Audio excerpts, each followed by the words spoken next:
예, 안녕하세요. 조기현 변호사입니다. 오늘은 많은 분들이 궁금해하는 명예훼손죄와 모욕죄 등에서 간단히 설명을 좀 드리도록 하겠습니다. 우리 형법은 명예훼손죄와 모욕죄 모두 처벌하는 규정을 두고 있는데 양자는 좀 다른 성격을 가지고 있습니다. 일단 명예훼손죄를 먼저 한번 봐볼까요? 명예훼손죄라는 것은 타인의 명예가 훼손될 만한 구체적 사실관계에 대해서 공공연하게 말하거나 글로 쓰는 등 해서 퍼뜨리는 등의 행위를 처벌하는 겁니다. 예를 한번 들어볼까요? 제가 A라는 사람을 알고 있는데 A라는 사람은 도둑질을 한다라고 제가 떠들고 다닙니다. 혹은 글을 써서 인터넷에 올렸습니다. A라는 사람이라고 특정 짓고 그 사람이 도둑질을 한다는 그 사람이 명예를 훼손할 만한 발언을 하고 그것을 떠들고 다니거나 인터넷 게시판 등에 올리게 되면은 저는 명예훼손죄로 처벌받게 되는 것입니다. 그런데 여기서 유의해야 될 것은 A가 도둑질을 한 것이 허위냐 혹은 진실이냐에 상관없이 A 명예를 훼손하는 얘기를 했기 때문에 모두 처벌받을 수 있다는 것입니다.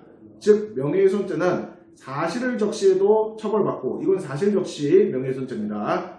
거짓말, 실제로 A가 도둑질을 하지 않았는데 A가 도둑질을 했다라는 제가 거짓말을 해가지고 떠들고 다녀도 처벌받습니다. 이거는 허위사실 유포에 의한 명예훼손죄입니다.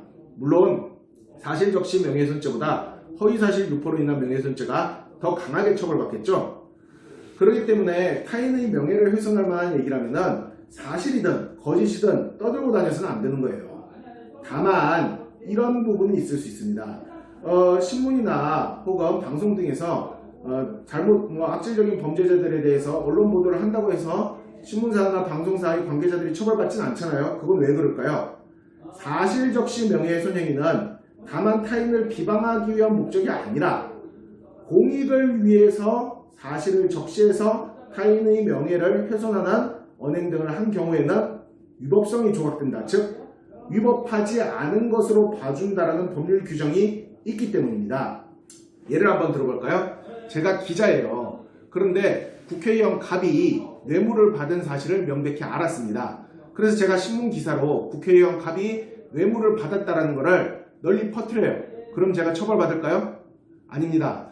국회의원 갑이 뇌물 받은 것은 분명히 사실이고 그리고 그 국회의원 갑이 뇌물 받았다는 것을 제가 떠든 것은 국회의원 갑을 단순히 비방하기 위한 것이 아니라 공익적 목적, 국회의원이 뇌물 받으면 안 되잖아요. 국회의원이 청렴해야 되잖아요. 이런 부분에 대해서 대중에게 알린다라는 공익적 목적이 있기 때문에 비록 사실적시 명예훼손 행위로서 처벌받을 가능성이 있으나 위법성이 조각되어 아까 말씀드린 대로 위법하지 않은 행위로 평가되어 처벌받지 않게 되는 것입니다.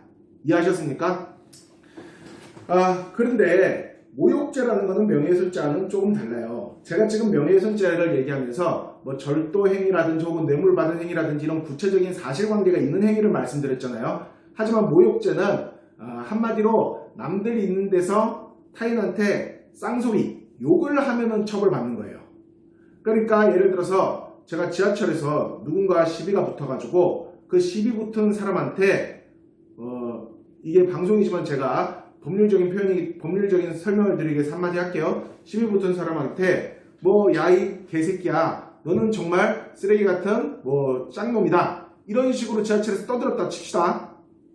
개새끼 짱놈 이런 거는 도둑질을 했다 뇌물을 받았다 이런 사실관계를 얘기한 게 아니잖아요. 욕설을 한 것 뿐이잖아요. 근데 이 행위가 모욕죄로 처벌받는다는 거예요. 즉 모욕죄는 구체적인 알맹이가 있는 어떤 이 일에 관해서 타인의 명예를 훼손할 만한 발언을 해서 처벌받는 것이 아니라 공공연하게 타인한테 험한 소리, 쉽게 말해서 욕설, 쌍소리 같은 거를 했기 때문에 처벌받는 게 모욕죄입니다. 모욕죄의 경우에는 명예훼손죄와 같이 위법성 조각사유 같은 게 있는 게 아닙니다. 그러나 명예훼손죄나 모욕죄 모두 특히 두 가지가 성립해야지 범죄로서 성립이 되는데 누군가인지 특정할 수 있어야 돼요. 특정성이 있어야 되고 예를 들어서 인터넷 익명 게시판에서 누가 글을 썼는데 밑에 댓글로 그 글쓴이에 대해서 명예훼손적인 발언을 하거나 모욕적인 발언하는데도 처벌받지 않아요. 왜냐하면 익명 게시판에 글 쓴 사람이 누군지 특정이 안 돼 있기 때문입니다. 특정이 될 것은 굉장히 중요한 요건입니다. 두 번째로는 공연성이에요. 공연성이라는 것은 널리 떠들고 다녀야 되는 거예요. 제가 예를 들어서 B라는 사람이랑 둘만 있는 공간에서 B라는 사람한테 너는 개새끼다, 쌍놈이다 이런 얘기를 한다 하더라도 둘만 있는 공간에서 얘기했기 때문에 뭐가 성립하지 않는다? 모욕죄가 성립하지 않는다는 거예요. 명예훼손죄도 마찬가지예요. 널리 퍼뜨리는 그런 공연성이 있어야지 명예훼손죄가 성립하는 것이 타인의 명예를 훼손할 만한 얘기에 대해서 아주 저와 내밀한 뭐 와이프한테 얘기를 했다든지 와이프한테 얘기했을 때 와이프가 그걸 떠들고 다닐 거라고 제가 생각하는 게 아니잖아요. 직장 내에서도 마찬가지예요. 직장 내에서도 예를 들어서 A가 절도 행위를 했고 동료 직원 B가 알았는데 A가 절도범이라고 동료들한테 공공연히 떠들고 다니면 공연성이 성립해서 B 행위가 명예훼손죄로 처벌받을 수 있지만 그게 아니라 B가 자신의 직속 상사한테 A가 도둑질을 하니까 직장 내에 여러 가지 범죄 예방을 통해 가지고 부장님도 아셔야 될 것입니다. 이런 식으로 얘기했을 때 이거 떠들고 다닌 게 아니잖아요. 이런 거는 뭐가 없어서 처벌받지 않는다? 공연성이 없어서 처벌받지 않는다. 이해하셨습니까? 오늘은 명예훼손죄와 모욕죄에 관해서 조기현 변호사와 간단히 살펴봤습니다. 조기현 변호사였습니다.